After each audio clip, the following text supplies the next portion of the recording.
Hey, what's up? In this video, I want to go through how I made this picture, and it's pretty simple. For this kind of field grass, what I did was I used Polygonic or Botaniq. Polygonic makes the add-on that's called Botaniq, and basically you get a bunch of trees. And I have the free version, so I only get like, two of these kinds of trees and then a few of these, and I'm pretty sure it's still free. I mean, I can still use it. I've heard other people, like friends, who cannot use it though, or like they tried downloading it and it wasn't free, or they couldn't find the free version, but it should still be free. I mean, I'm able to use it without paying. So, but in this add-on there's grass, and I used these two basic dry ones for this field.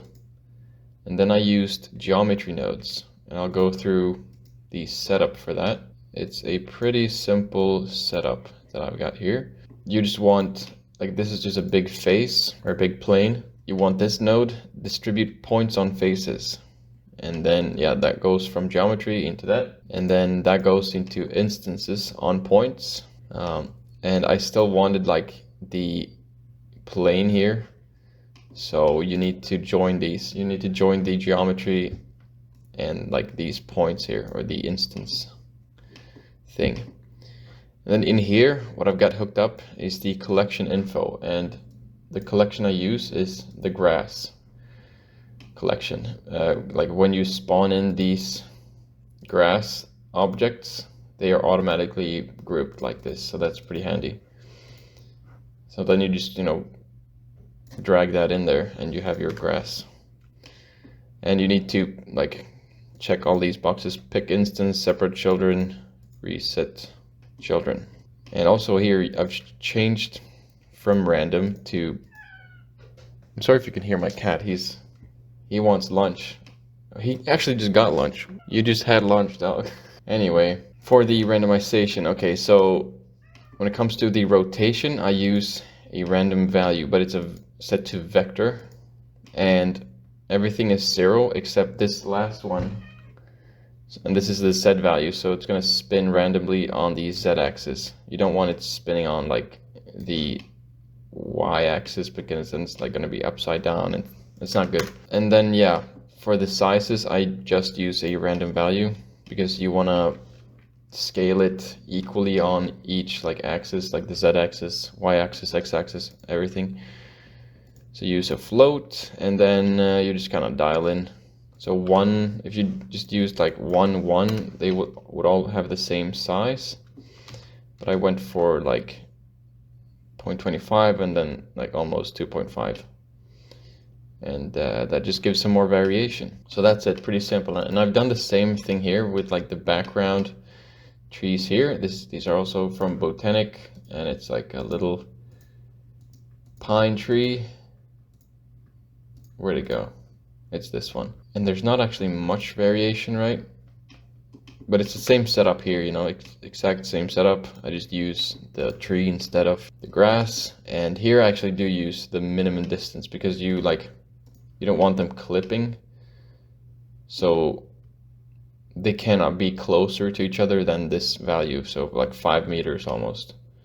Because if I lower this, you're gonna see they like go into each other, and that doesn't really happen in real life. So just spacing them out a bit with this disc thing. And the density actually doesn't matter that much when you have this disc like restriction.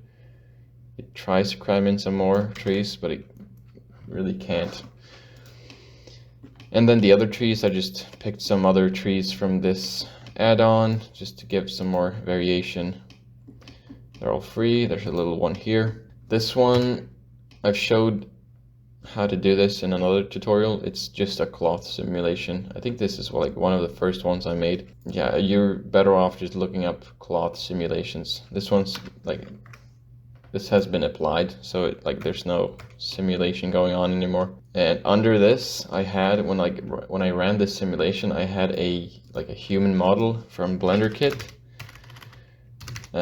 But you don't even need that. You could just have a cube and a sphere, and then put the cloth on that, and it'll look fine. If you like want this like just ghost kind of thing, if you want something more advanced, or like, you're probably better off using like an actual human model. I can't find the one I actually used right now. It was this one, human walking 1.8 meters. And then the house, it's a very simple house. It's like a classic Swedish kind of house. It's a red house with white details, and yeah, it's very simple. Just trying to load the textures, but this is, yeah, like this is not even a texture, it's just a red color. And same goes for the white parts. There's no texture going on, I'm pretty sure. Yeah, the only thing that has a texture is the roof, and I got that from Ambient CG, the website. It's a free material, just some tiles. And these, the windows, it's a metallic material, and then the alpha is set to 0.3, so you can see them, you can see through. There's like a gray color. And here's just a little box just for some extra detail, and some chairs from Blender Kit, and a flagpole from Blender Kit, and that's it.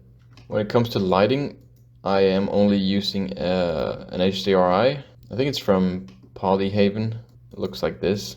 It's like a, you know, cloudy day kind of sky, and it gives like this kind of gloomy vibe. Somebody told me to always set this to 1, and then you adjust the lighting in here in the render settings.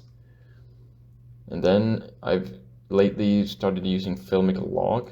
It just it gives a slightly more realistic look, but the issue can be that it looks kind of washed out when you use it. But basically you just have to adjust these settings.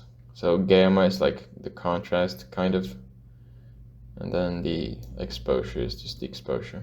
And this thing is just, I've showed before how I like separate materials like this, but it's 2 shaders. I mixed 2 shaders, like one red kind of fabric material where the sheen is going on. It's kind of barely noticeable what the sheen is doing, but it's good for fabric materials. And then one that's slightly less rough. I want it to look like oil, kind of. It's like been walking in oil for some reason.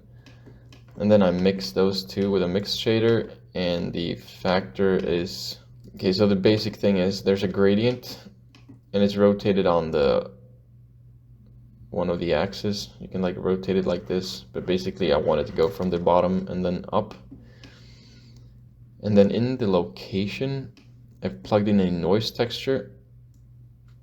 Looks like that. I guess it's easier if I show the color ramp. No, it's not actually, because it doesn't do anything. So that's funny. And in between the mapping for the gradient and the color ramp that doesn't do anything, you can actually just remove it. I have a multiply node because the location needed to be somewhere there, like -2 meters. I'll show you with that. Like this just decides where the gradient is, and the noise texture sends out values from 0 to 1, so you have to multiply it to get this number to like match, and that's when you get that effect. And this value now decides where the gradient is, but you also get this kind of noise thing going on. And I'm not sure why this is here. I don't think this noise texture does anything. So that's pretty funny. Oh, actually it's because I'm not showing that mix. Okay, this just gives some extra texture, I guess, which is fine. And yeah, that's it. That's the scene, you know? And I've done some editing in Photoshop. So this was the raw thing that came out of Blender, which is pretty cool. But you know, I've used a mist pass just to give that kind of mist thing. I've showed how to do this in another video, but yeah. Then there's some extra mist. I just drew this in like with a brush.